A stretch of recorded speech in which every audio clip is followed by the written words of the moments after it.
In today's video, I am going to show you how to use the link building tool of SEMrush to build awesome backlinks. If you go on your SEMrush left bar, click on link building tool, and then you should have your projects there. Once you see your project, click on it and update the database. This will compare all the websites online with your content and niche and will give you a list of the websites that are more likely to acquire backlinks because you have the same kind of content. The tab where you can see all the websites that you can try to reach out for a backlink is under Prospects. Once the list is updated, you can visit the website or just click on the plus sign if you think that is a good backlink to acquire.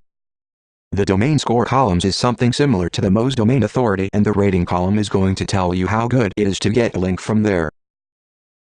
Once the websites are added, you can even add all of them, but it is not recommended since your email then will go into spam. You can then go to the In Progress tab and send them a message. I highly suggest you connect your Gmail account to it so you will be able to send messages from SEMrush via your Gmail and even see if they opened the email or replied from SEMrush. This tool is automatically finding the website owner email. All you have to do is to create an efficient template and put a check on the email of the website owner. Now all you have to do is to press the send button and you will outreach like a ninja.